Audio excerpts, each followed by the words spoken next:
সাম্প্রতিক সময়ে আমরা যখন দেখছি একের পর এক যুদ্ধ বিগ্রহ গোটা বিশ্বের বিভিন্ন প্রান্তে প্রান্তরে ছড়িয়ে পড়ছে, চতুর্দিকে যখন যুদ্ধের দামামা বাজছে, মানুষ যখন কৌতূহলী হয়ে উঠছে, ভীত সন্ত্রস্ত হয়ে উঠছে, মানুষ যখন আতঙ্কিত হয়ে উঠছে, এরকম একটি সময় এসেও যার কথা আমাদের সবচেয়ে বেশি স্মরণ হয় তিনি হলেন হযরত মুহাম্মদ মুস্তাফা সাল্লাল্লাহু আলাইহি ওয়াসাল্লাম। কারণ আজকের পৃথিবীতে মানুষ নিজেদেরকে সবচেয়ে সভ্য মনে করে।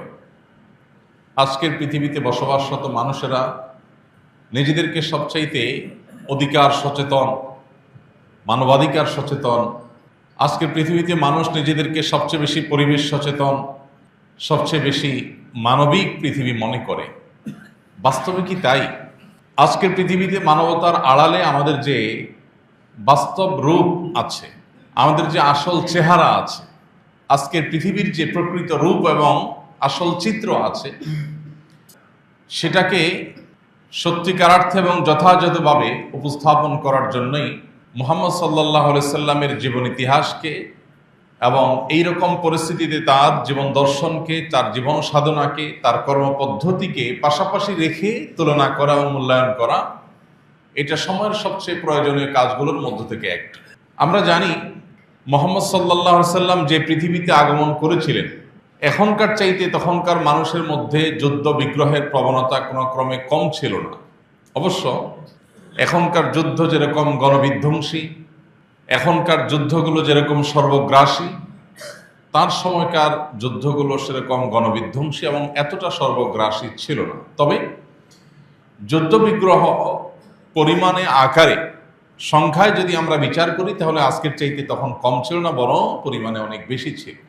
সেই সময়ে মুহাম্মদ সাল্লাল্লাহু আলাইহি সাল্লামের কি ভূমিকা ছিল, তার কি পদক্ষেপ ছিল, তার কি স্ট্র্যাটেজি বা উদ্যোগ ছিল এবং তার কি সুফল পৃথিবী বা বিশ্ববাসী পেয়েছে, আজ তথাকথিত মানবতাবাদী বিশ্বের মোড়লদের আসল রূপ, আসল চেহারা, প্রকৃত চিত্র কি, এই দুইটা বোঝা আমাদের জন্য গুরুত্বপূর্ণ। সম্মানিত উপস্থিতি, প্রিয় নবী সাল্লাল্লাহু আলাইহি সাল্লামের জীবনে অনেকগুলো যুদ্ধ, অনেকগুলো অভিযান তিনি নেতৃত্ব দিয়ে পরিচালনা করেছেন। আবার অনেকগুলো যুদ্ধ, অনেকগুলো অভিযানে তিনি নিজে সরাসরি নেতৃত্ব দেননি, অংশগ্রহণ করেননি, অন্য সাহাবীদেরকে পাঠিয়েছেন। তিনি সরাসরি যে সমস্ত যুদ্ধে, যে সমস্ত অভিযানে অংশগ্রহণ করেছেন সেগুলোর সংখ্যা হলো 27টি। এই 27টি যুদ্ধ বা অভিযান যেগুলোতে তিনি শরীক হয়েছেন, অংশগ্রহণ করেছেন, তার অনেকগুলোতে কোনো প্রকার রক্তপাত হয়নি, শত্রুর মুখোমুখি হতে হয়নি, বাট অভিযান পরিচালনা করা হয়েছে। সর্বসাকল্যে এই 27টি যুদ্ধের সবগুলো যুদ্ধের চিত্রকে যদি আমরা সামনে রাখি, আমরা দেখতে পাবো এই সব যুদ্ধেও তিনি মূলত অংশগ্রহণ করেছেন, নেতৃত্ব দিয়েছেন, পরিচালনা করেছেন আত্মরক্ষার প্রয়োজনে, অথবা কোনো প্রকার আগ্রাসী আক্রমণকে থামিয়ে দেওয়ার প্রয়োজনে, জুলুমকে প্রতিহত করার প্রয়োজনে। ইতিহাসবিদদের অনেকের মতে মহানবী হযরত মুহাম্মদ সাল্লাল্লাহু আলাইহি সাল্লামের জীবনে যতগুলো যুদ্ধ হয়েছে, তিনি যতগুলো যুদ্ধ করেছেন, তার সবগুলো যুদ্ধই ছিল প্রতিরক্ষামূলক। যেই সব যুদ্ধগুলোকে বাহ্যিক দৃষ্টিকোণ থেকে আক্রমণাত্মক মনে হয়, সেদে গিয়ে যুদ্ধ করা, আগে থেকে যুদ্ধ শুরু করা, এরকমটি মনে হয় যেসব যুদ্ধগুলোতে, সেগুলো একটু গভীরে পর্যবেক্ষণ করলে, পর্যালোচনা করলে দেখা যায় যে সেগুলো মূলত প্রতিহতমূলকই ছিল। যেমন বদর যুদ্ধের কথা বলতে পারি আমরা। বদর যুদ্ধে মুসলিমরাই আগে বদরের প্রাঙ্গণে, বদর প্রান্তরে গিয়েছেন মদিনা থেকে, সন্দেহ নাই, এটা সত্য যে মুসলমানরাই আগে সেখানে গিয়েছেন। কিন্তু মুসলমানরা যুদ্ধের জন্য সেখানে যাননি। মুসলমানরা সেখানে গিয়েছেন, মক্কার মুশরিকরা তাদের যে সমস্ত সম্পদ কুক্ষিগত করে রেখেছিল, হিজরতের সময় তাদেরকে যে সমস্ত সম্পদ নিয়ে যেতে দেয়নি, সেই সমস্ত সম্পদগুলো তারা সিরিয়া থেকে যখন মক্কা যাচ্ছিল সেগুলো তাদের কাছ থেকে পুনরুদ্ধার করবার জন্য গিয়েছে। কিন্তু ঘটনাচক্রে সেখানে যুদ্ধ করতে হয়েছে মুসলিমদেরকে, বাট মুসলিমরা সেখানে যুদ্ধের জন্য অগ্রসর হয়ে যাননি। এইভাবে পর্যালোচনা করলে দেখা যায় অনেক ইতিহাসবিদদেরই বক্তব্য এবং মন্তব্য হলো যে মুহাম্মদ সাল্লাল্লাহু আলাইহি সাল্লামের জীবনের যুদ্ধগুলো ছিল সব প্রতিরক্ষামূলক, প্রতিহতমূলক, শত্রুপক্ষের আক্রমণকে ঠেকাবার জন্য, আত্মরক্ষার জন্য তিনি যুদ্ধ করেছেন। অবশ্য অনেক ইতিহাসবিদদের মতে কিছু কিছু যুদ্ধ ছিল তার ইখদামি যুদ্ধ, আক্রমণাত্মক যুদ্ধ, আগ বেড়ে যুদ্ধ, কিন্তু সেগুলোরও প্রত্যেকটা যুদ্ধের প্রেক্ষাপট পর্যালোচনা করলে দেখা যায় যে কোন শত্রুপক্ষ মদিনায় আক্রমণ করবার প্রস্তুতি নিচ্ছে, কোন ষড়যন্ত্রে লিপ্ত হয়েছে, এইরকম পরিস্থিতিতে সেগুলোকে মোকাবেলার জন্য তিনি অভিযান পরিচালনা করার জন্য লোক পাঠিয়েছে। কিন্তু আজকের পৃথিবীতে যে যুদ্ধগুলো হয়, চতুর্দিকে যদি আমরা তাকাই, যুদ্ধ বা সমর বিশেষজ্ঞ হওয়ার প্রয়োজন নেই, একেবারে সাধারণ মানুষের সাধারণ চোখ দিয়ে যদি আমরা তাকাই, আমরা দেখতে পাই যে আজকের পৃথিবীতে সচরাচর যুদ্ধগুলো হয়ে থাকে সাম্রাজ্যবাদ এবং আধিপত্যবাদ বিস্তার করবার প্রয়োজনে। আমার মোড়লগিরি কোথাও খর্ব হচ্ছে, কোনো জায়গায় আমার কথা পুরোপুরি শোনা হচ্ছে না, আমাকে জিজ্ঞেস করা ছাড়া কোনো কাজ করা হচ্ছে, অতএব সেখানে আমার খবরদারি প্রতিষ্ঠা করতে হবে এবং সেটা করার জন্য যেই কোনো অজুহাত দিয়ে যেই কোনো জায়গায় আক্রমণ করা যাবে। আমরা বলি মব ভালো জিনিস না, মব করা খারাপ জিনিস। আমরা বলি আইন হাতে তুলে নেওয়া ভালো জিনিস না, এটা খারাপ জিনিস। আমাদের নবী করিম সাল্লাল্লাহু আলাইহি সাল্লামের যে জীবন দর্শন ছিল সেখানে আমরা দেখি কোন ব্যক্তি কোনো অন্যায় করেছে, অপরাধ করেছে, এমন অপরাধ যার শাস্তি মৃত্যুদণ্ড হওয়া উচিত, এরকম কোন জঘন্য অপরাধ করে বসেছে, সাহাবীরা নবীজির সামনে সেই 1450 বছর আগের পৃথিবী, আজকের তথাকথিত আধুনিক পৃথিবী, তথাকথিত সভ্য দুনিয়ার মানুষ তারা ছিলেন না, যদিও প্রকৃত সভ্য তারাই ছিলেন।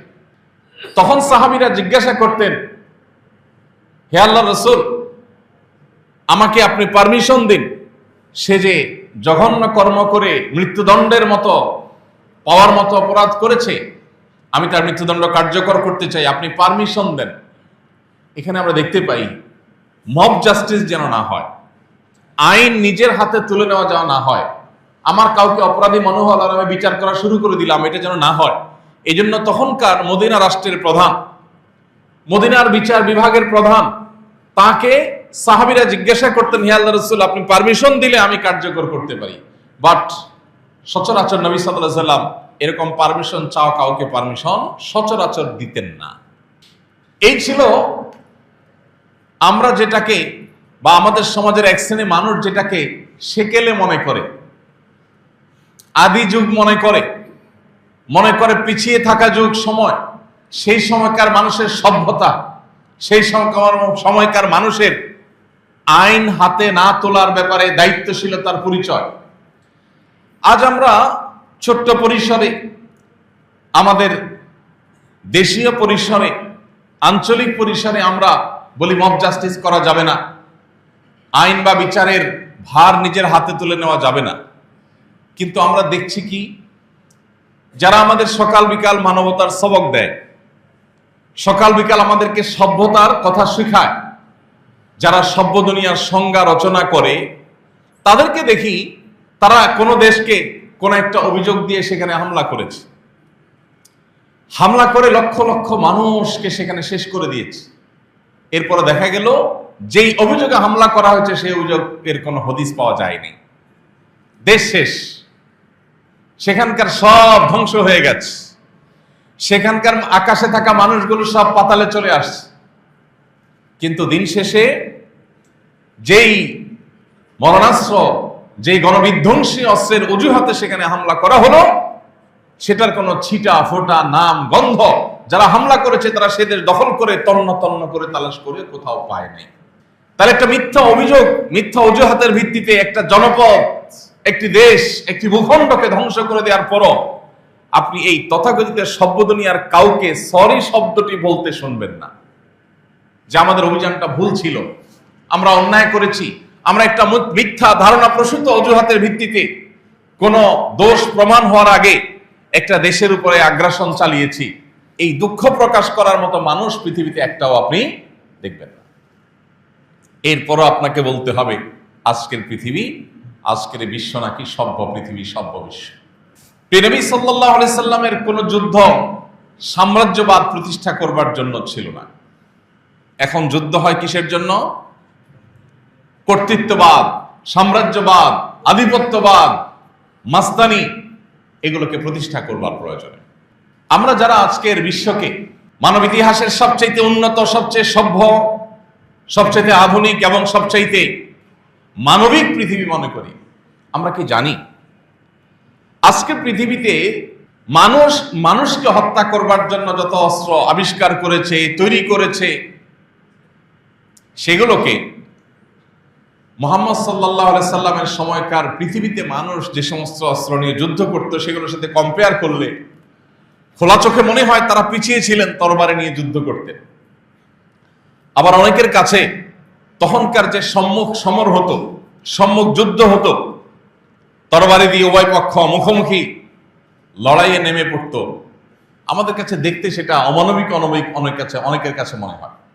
অনেকের কাছে মনে হয় জিনিসটা দেখতে ভয়ঙ্কর এবং ভীতিকর। অথচ আজকের পৃথিবীতে যে সমস্ত বোমা হামলা হয়ে থাকে, মিসাইল হামলা হয়ে থাকে, যে সমস্ত অস্ত্রের ব্যবহার হয়ে থাকে, সেগুলো শুধুমাত্র নির্দিষ্ট শত্রুকেই টার্গেট করা হয় না, একটা জনপদকে তছনছ করে ধ্বংস করে শেষ করে দেওয়া হয়। আল্লাহর হাবিব মুহাম্মদ সাল্লাল্লাহু আলাইহি সাল্লাম, যাকে এক শ্রেণীর নাস্তিক এবং ইসলাম বিদ্বেষীরা নাউজুবিল্লাহ যুদ্ধবাজ নেতা হিসেবে দেখাতে চায়, তারা কি জানে যে মুহাম্মদ সাল্লাল্লাহু আলাইহি সাল্লামের জীবনে অংশগ্রহণ করা ২৭টি যুদ্ধে সর্বসাকুল্যে মুসলিম এবং মুসলিমদের শত্রুপক্ষ উভয় পক্ষের নিহত মানুষের সংখ্যা ছিল মাত্র ৪০০। মাত্র ৪০০ মানুষ ২৭টি যুদ্ধে মারা গিয়েছে। আর যারা সমালোচনা করে, তারা যাদের উত্তরসূরি, সেই উত্তরসূরিরা শুধু প্রথম বিশ্বযুদ্ধে প্রায় ১০ মিলিয়ন মানুষকে হত্যা করেছে। দ্বিতীয় বিশ্বযুদ্ধে তারা হত্যা করেছে প্রায় ৭০ থেকে ৮০ মিলিয়ন মানুষকে। ভিয়েতনাম যুদ্ধে হত্যা করেছে তারা ১ মিলিয়ন মানুষকে। সোভিয়েত ইউনিয়ন বনাম আফগান যুদ্ধে হত্যা করা হয়েছে প্রায় ১ মিলিয়ন মানুষকে। ইরান যুদ্ধে মানুষ মারা গেছে প্রায় ১ মিলিয়ন।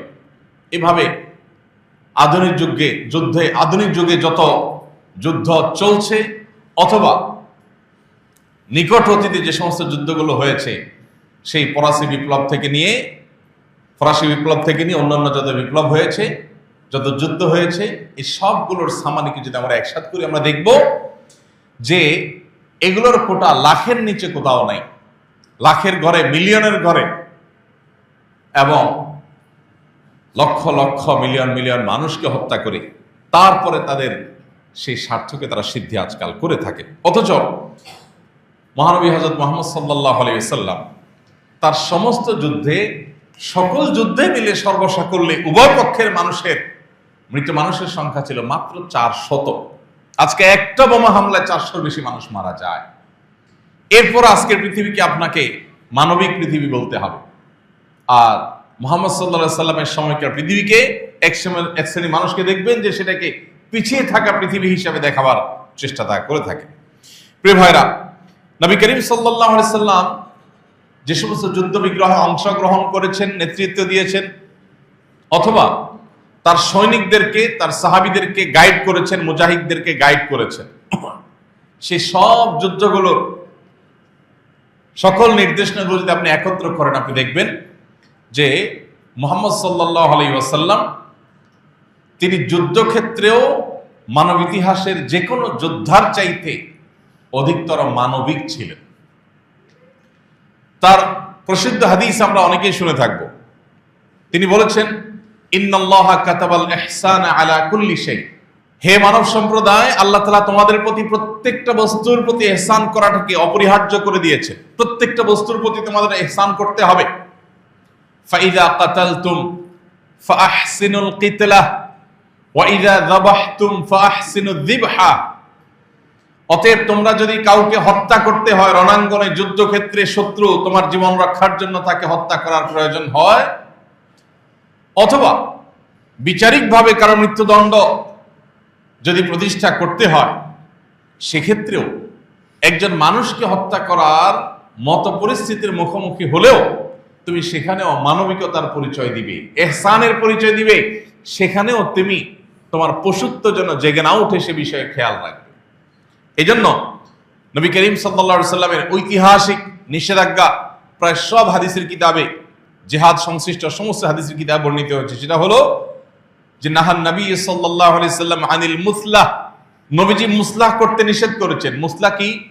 মুসলাহ হলো কোন রণাঙ্গনে যে কোনো শত্রুপক্ষ, সে যেই হোক না কেন, সে আল্লাহদ্রোহী হোক, সে ধর্মদ্রোহী হোক, সে ইসলাম বিদ্বেষী হোক, সে মুসলমানদের শত্রুপক্ষ হোক, সে যেই হোক না কেন, তাকে, তার লাশকে ক্ষতবিক্ষত করা, পৈশাচিক আনন্দ করা, লাশ নিয়ে লাশকে টুকরা টুকরা করা, লাশের অঙ্গ কর্তন করা, এই সমস্ত করে পৈশাচিক আনন্দ করতে নবী সাল্লাল্লাহু আলাইহি ওয়াসাল্লাম নিষেধ করেছে।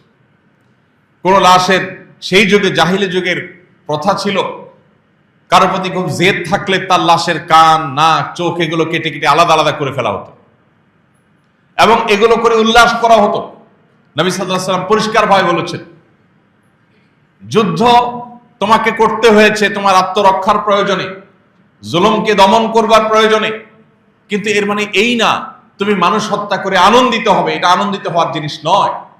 এই যে নবী সাল্লাল্লাহু আলাইহি ওয়াসাল্লাম পরিষ্কারভাবে নিষেধ করেছেন, কোনো মুসলা করা চলবে না।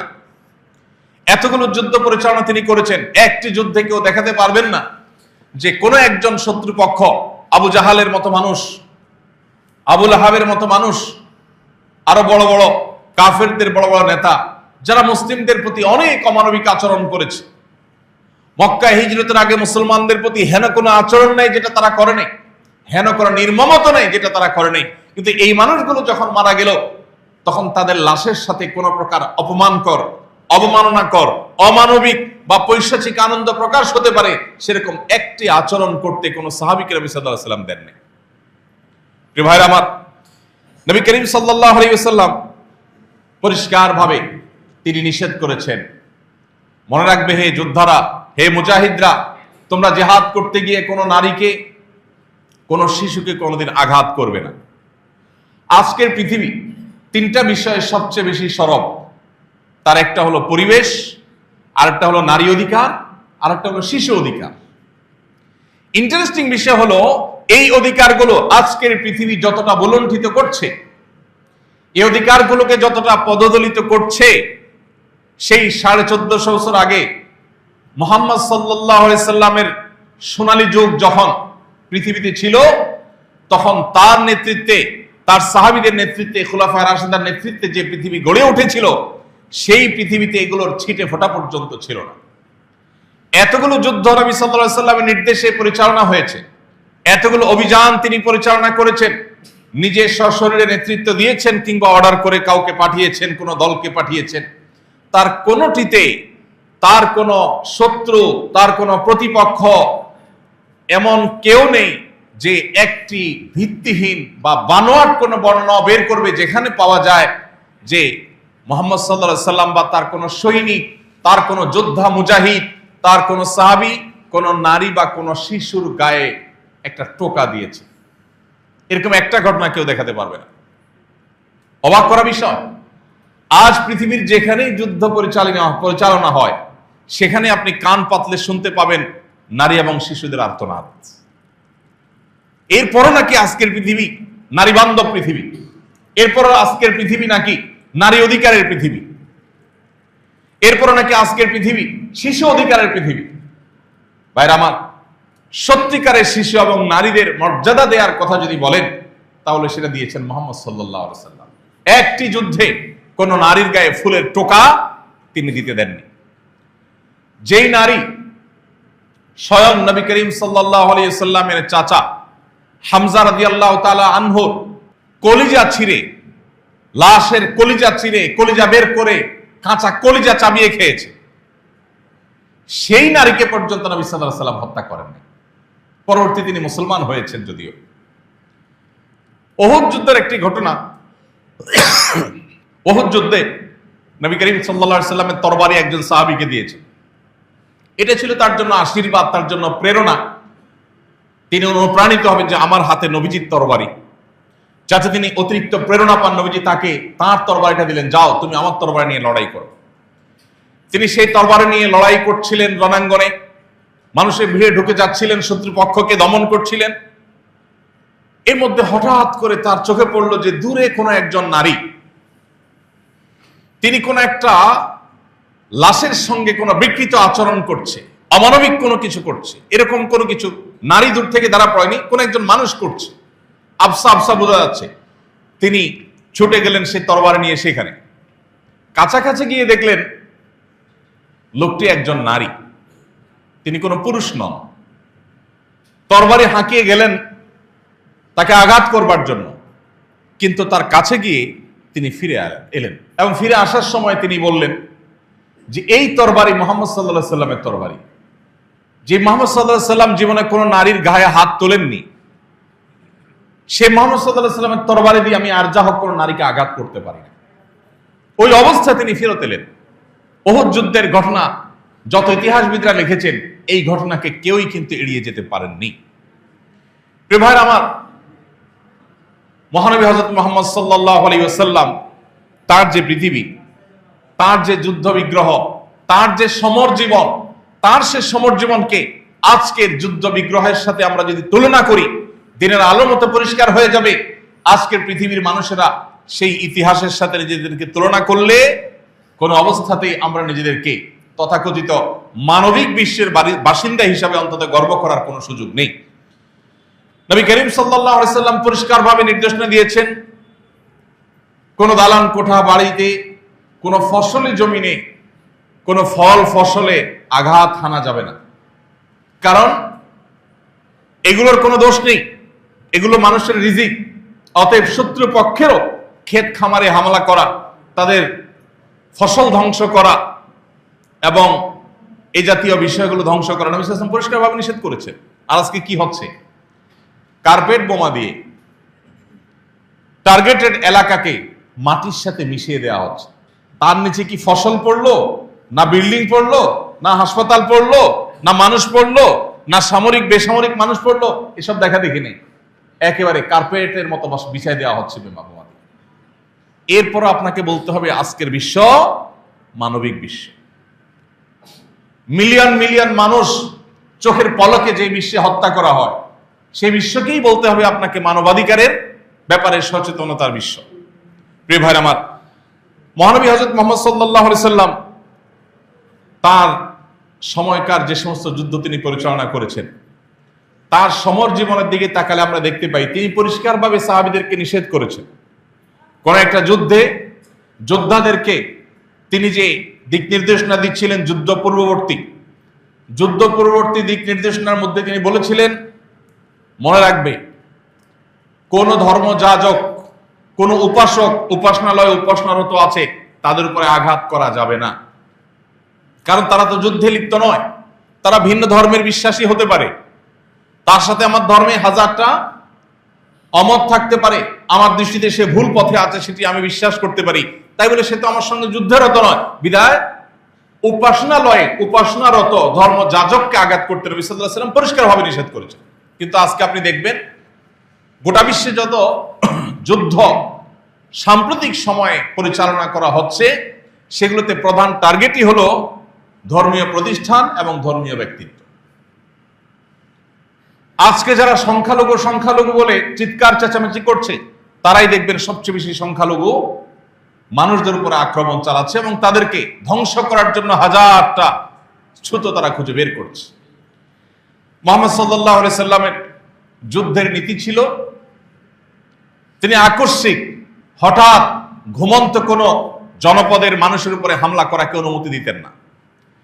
তিনি বলতেন কোন শত্রুপক্ষ তাদের উপরে হামলা করবার আগে প্রত্যেকটা জিহাদের ক্ষেত্রে তার কমন নীতিমালা ছিল এবং নির্দেশনা ছিল, ইরশাদ ছিল, এমনকি সম্মুখ সমরে মুখোমুখি যুদ্ধে যখন উপস্থিত, তরবারি নিয়ে দুই পক্ষ একই মাঠে ময়দানে রণাঙ্গনে উপস্থিত, মাত্র কয়েক হাত বা কয়েক গজের ডিফারেন্সে যখন মুখোমুখি লড়াই করবার জন্য, তখন নবী সাল্লাল্লাহু আলাইহি সাল্লাম বলতেন যে যুদ্ধ শুরু করবার আগে তাদেরকে দাওয়াত দাও, তাদেরকে শেষবারের মতো আহ্বান করো। তারা যদি আহ্বানে সাড়া দেয়, তারা যদি ভুল পথ পরিহার করে, তারা যদি জুলুম এবং আগ্রাসনের পথ ছেড়ে আসে, তাহলে যুদ্ধ করবে না। যদি তারা সর্বশেষবারের মতো তোমাদের আহ্বানকে প্রত্যাখ্যান করে, তারপর যুদ্ধে লিপ্ত হবে। সেক্ষেত্রে নবী সাল্লাল্লাহু আলাইহি সাল্লামের কৌশল ছিল, প্রত্যেকটা যুদ্ধ অ্যানালাইসিস করলে দেখা যায় যে তার কৌশল ছিল, তিনি প্রথমে আক্রমণ করাকে পছন্দ করতেন না। তিনি চাইতেন শত্রুপক্ষ আক্রমণ করলে তারপরে তার লোকজন আক্রমণ করবে, তার অনুসারে আক্রমণ করবে। একজন মানুষ কতটা মানবিক হলে, একজন মানুষ কতটা দায়িত্বশীল হলে, একজন মানুষ কতটা যথাযথ এবং প্রকৃত অর্থেই মানবতাবাদী হলে তার যুদ্ধের ক্ষেত্রে, রণাঙ্গনের ক্ষেত্রেও এভাবে অক্ষরে অক্ষরে মানবিক দিকগুলোকে বিবেচনা করে মাথায় রেখে তারপরে সামনে পা ফেলা সম্ভব হয়। প্রিয় ভাইয়ের আমার, মুহাম্মদ সাল্লাল্লাহু আলাইহি সাল্লামের যে সমস্ত যুদ্ধগুলো ছিল সেসব যুদ্ধগুলোতেই আমরা দেখি যে মানবিকতার সর্বোচ্চ পরাকাষ্ঠা তিনি প্রদর্শন করার চেষ্টা করেছেন। তিনি আগ্রাসন, সাম্রাজ্যবাদ বিস্তার এই সমস্ত উদ্দেশ্যে কখনো কোনো যুদ্ধ পরিচালনা করেননি। আমাদের আজ সবচেয়ে বড় দুর্ভাগ্য হলো আমরা মুসলমানরা এত কিছুর পরও আমাদের মুখটা অনেকখানি ছোট, আমরা নিজেদের ইতিহাস জানি না। আমাদেরকে ইসলাম বিদ্বেষীরা, মুহাম্মদ সাল্লাল্লাহু আলাইহি সাল্লামের বিদ্বেষীরা, তারা মুহাম্মদ সাল্লাল্লাহু আলাইহি সাল্লামকে যুদ্ধবাজ নেতা হিসাবে নাউজুবিল্লাহ আমাদের সামনে উপস্থাপন করে। আমরাও জবাব দিতে দিতে কাহিল হয়ে যাই যে তিনি অনেকগুলো যুদ্ধ করেছেন এই কারণে সেই কারণে, কিন্তু তার যুদ্ধের মধ্যে যেই সমস্ত মানবিক দিকগুলোকে বিবেচনায় তিনি রাখতেন সেগুলো আজকের পৃথিবীর মানুষের কাছে জাস্ট গল্পের মতো। আজকের পৃথিবীর মানুষের কাছে সেগুলো রূপকথার গল্পের মতো।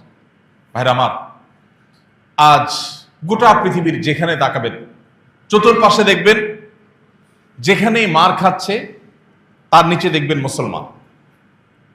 অমুসলিম মার খাচ্ছে এরকম রণাঙ্গন, এরকম যুদ্ধক্ষেত্র পৃথিবীর পূর্ব থেকে পশ্চিম, উত্তর থেকে দক্ষিণ কোনো প্রান্তে আপনি খুব একটা দেখতে পাবেন না। বর্তমানে প্রচলিত হোক বা ইতিপূর্বে হোক, খুবই অল্প সংখ্যক ক্ষেত্রে, বিচ্ছিন্ন কিছু ক্ষেত্রে আপনি দেখতে পাবেন হয়তো, যেমন রাশিয়া ইউক্রেন যুদ্ধ হচ্ছে এখন। এরবারে বেশিরভাগ যুদ্ধক্ষেত্রে আপনি দেখবেন মূলত ভিকটিম, আক্রান্ত মানুষগুলো হলেন মুসলমানরা। এরপর বলা হবে মুসলমানরা নাকি সন্ত্রাসী, এরপরে বলা হবে মুসলমানরা নাকি অশান্তিকামী। প্রিয় ভাইরা আমার, পৃথিবীর ইতিহাসের সকল গণহত্যা, সকল বর্বরচিত হামলা, এই সবগুলোর সাথে অমুসলিমরা জড়িত। একটা বড় গণহত্যা পৃথিবীর ইতিহাসের দেখানো যাবে না যেটা মুসলিমদের নেতৃত্বে হয়েছে, যেটা মুসলিমরা পরিচালনা করেছে। মুসলিম শাসকদের মধ্যে নিশ্চয়ই অনেক লোক ছিলেন যারা অনেক অত্যাচার করেছেন, নিশ্চয়ই অনেক খারাপ মানুষ ছিলেন কম বেশি, কিন্তু গণহত্যা যেগুলো আছে, প্রত্যেকটা বড় বড় যুদ্ধে পৃথিবীতে হয়েছে, মিলিয়ন মিলিয়ন লক্ষ লক্ষ মানুষ যেখানে মারা গেছে, সেগুলো মুসলিমরা পরিচালনা করেছেন এবং অমুসলিমদের বিরুদ্ধে পরিচালনা করে প্রথম দ্বিতীয় বিশ্বযুদ্ধের মতো এরকম মিলিয়ন মিলিয়ন মানুষ হত্যা করেছে। এরকম ঘটনা সচরাচর দেখা যাবে না। এরপরও আমাদের মুসলমানদের মধ্যেই এক শ্রেণী মানুষ, তাদের মধ্যে হেজিটেশন কাজ করে, আমাদের মধ্যে জড়তা কাজ করে। আজকের পৃথিবীতে সবচেয়ে বড় মিথ্যা, সবচেয়ে বড় প্রপাগান্ডা যেটা মুসলমানদের উপরে চাপিয়ে দেওয়া হয়েছে সেটা হলো জিহাদের এই মহান বিধানকে সন্ত্রাসবাদ হিসাবে দেখানো হয়েছে। এবং জিহাদ, মুজাহিদ এগুলো শুনলে আমাদের অনেক মুসলমানরা পর্যন্ত একটু অস্বস্তি বোধ করেন এবং এসব আলোচনা নিতে পারেন না, মনে করেন না জিহাদের আবার আলোচনা হবে কেন। আজকের তথাকথিত আধুনিক এই পৃথিবীর সভ্যতার ভেগধারী, প্রকৃত অসভ্যরা সবচেয়ে বড় সফলভাবে জিহাদ এবং মুজাহিদকে তারা সন্ত্রাস এবং সন্ত্রাসী হিসাবে চিত্রায়িত করেছে। এটা হলো তাদের সবচেয়ে বড় সফলতা। হ্যাঁ, জিহাদের নাম দিয়ে কেউ যদি সন্ত্রাস করে সেটা অবশ্যই সন্ত্রাস, কিন্তু সন্ত্রাস এবং জিহাদকে গুলিয়ে ফেলা, এটা বর্তমান পৃথিবীতে প্রত্যেকটা দেশেই কম বেশি হয়েছে। আমাদের দেশে, আমাদের সমাজেও হয়েছে। কারো মুখ থেকে জিহাদের আলোচনা শুনলেই তাকে জঙ্গি, সন্ত্রাসী মনে হয় আমাদের অনেকের কাছে। ভাইরা আমার, ব্রিটেনের টনি ব্লেয়ারের কথা আমাদের মনে আছে। তিনি পরিষ্কার করে বলেছিলেন, আমরা ধর্মযুদ্ধে লিপ্ত হয়েছে, এটি আমাদের ধর্মযুদ্ধ। ইরাকে কিংবা আফগানে তাদের যে অভিযান ছিল, সে অভিযানকে তারা পরিষ্কারভাবে তাদের ধর্মযুদ্ধ হিসেবে, ক্রুসেড হিসেবে তারা ঘোষণা করেছে। তারা যখন ধর্মযুদ্ধ করে তখন সেটা সন্ত্রাসবাদ হয় না, কিন্তু যখন মুসলমান তার ধর্মের জন্য যুদ্ধ করার কথা বলে তখন সেটা কি হয়? সন্ত্রাসবাদ হয়। এবং আমাদেরকেও এই ট্যাবলেটটা গিলাতে পেরেছে। কেন আজ মুসলিমরা অপমানিত? কেন আজ মুসলিমরা লাঞ্ছিত? এর অন্যতম প্রধান কারণ হলো যে আজ মুসলমানরা আমরা কোরআন থেকে দূরে সরে গেছি। আমরা কোরআনের ধারে কাছে নেই, আমরা কোরআন ভিত্তিক জীবন গড়ি নেই। কোরআন আমাদের প্রধান পথ প্রদর্শক না, কোরআন থেকে আমরা দূরে সরে গেছি। এটা আমাদের লাঞ্ছনার সবচেয়ে বড় কারণ। এর পাশাপাশি আমরা আজ লাঞ্ছিত, অপমানিত। এর অন্যতম বড় কারণ আল্লাহর মহান বিধান জিহাদ, এটার আলোচনা, এটার পর্যালোচনা, এটা কিভাবে কার্যকর হয়, এটা কার্যকর হওয়ার জন্য শর্ত কি, এটার প্রাথমিক আলোচনাগুলো পর্যন্ত আমাদের মাঝ থেকে বিদায় হয়ে গেছে। ঠিক একইভাবে আমাদের মধ্যে আজ অনেকের বীজ, এটা প্রচন্ড রকমের ডালপালা গজিয়ে গেছে, যার ফলে আজ এক প্রান্তের মানুষ যখন আক্রান্ত হয় আমরা তখন মনে করি আমরা তো ভালো আছি, আমরা তো আক্রান্ত নই। কোন এক অঞ্চলের কোন একটা দেশে মানুষ যখন আক্রান্ত হয় তখন আমাদের কাছে মনে হয় যে আমরা তো নিরাপদ আছি, আমরা তো ভালো আছি। এই জন্য এই পরিস্থিতিতে আমাদের একে অন্যকে অনুভব করা, একে অন্যকে ফিল করা, একে অন্যের কষ্টগুলোকে ধারণ করা এবং উপলব্ধি করা, এটার কোনো বিকল্প পথ খোলা নেই। আল্লাহ রাব্বুল আলামিন আজকের এই পৃথিবীকে শান্ত, সুন্দর এবং বসবাসযোগ্য করে দিন। সকল নিরীহ মানুষ, সকল নিরপরাধ মানুষ, সকলের জীবন যাত্রাকে আল্লাহ রাব্বুল আলামিন নিরাপদ করে দিন। আল্লাহ তাআলা আমাদের এই প্রিয় ভূখণ্ডটাকে, আমাদের এই প্রিয় জনপদকে আসন্ন বিশৃঙ্খল বিশ্বের বিশৃঙ্খলতা থেকে আল্লাহ তাআলা আমাদেরকে মুক্ত রাখুন গোটা বিশ্বকে, বিশেষ করে মুসলিম বিশ্বকে, এবং সকল মাজলুম, সকল নিরপরাধ, সকল নির্যাতিত মানুষের আর্তনাদ, তাদের হাহাকার আল্লাহ রাব্বুল আলামিন দূর করে দিন। পৃথিবীকে শান্তি এবং শৃঙ্খলা দিয়ে পরিপূর্ণ করে দিন। অশান্তি সৃষ্টিকারীদেরকে আল্লাহ তাআলা সমূলে ধ্বংস করে দিন। তাদের পরিণতি আল্লাহ তাআলা আমাদেরকে দেখে যাওয়ার তৌফিক দান করুন। ভাইরা আমার, কাবিল থেকে শুরু হয়েছে আজ পর্যন্ত পৃথিবীর ইতিহাসে একজন জালিমও পাওয়া যাবে না যেই জালিম জুলুম করেছে আর তার পরিণতি ভোগ করা ছাড়া সে দুনিয়া থেকে গেছে, একজনে দেখা যাবে না। আল্লাহ রাব্বুল আলামিন কোরআনে কারিমে বলেছেন, ইন্নামা নুমলি লাহুম ইন্না কাইদি মাতিন। আমি ছাড় দিয়ে রাখি তাদেরকে, আমার পাকড়াও বড় শক্ত।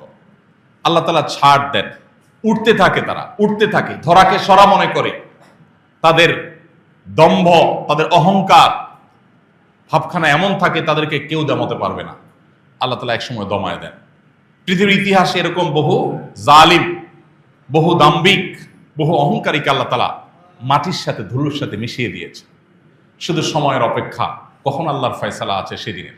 আল্লাহ রাব্বুল আলামিন এই ফিতনা সংকুল পৃথিবীতে আমাদের ঈমান আমলকে হেফাজত করার তৌফিক দান করুন। আমাদের জান, মাল, ইজ্জত, আবরু, আমাদের প্রিয় মাতৃভূমিকে আল্লাহ তাআলা হেফাজত করুন। গোটা বিশ্ব মুসলিমকে আল্লাহ তাআলা হেফাজত করুন। বিশ্ব মানবতাকে আল্লাহ তাআলা হেফাজত করুন। এবং আজকের বিশ্বে সভ্যতার নামে যে সমস্ত শয়তানি এবং ষড়যন্ত্র চলছে, এই সমস্ত বিভ্রান্তি থেকে আল্লাহ তাআলা আমাদেরকে রক্ষা করুন, আমাদের ঈমানকে হেফাজত করুন।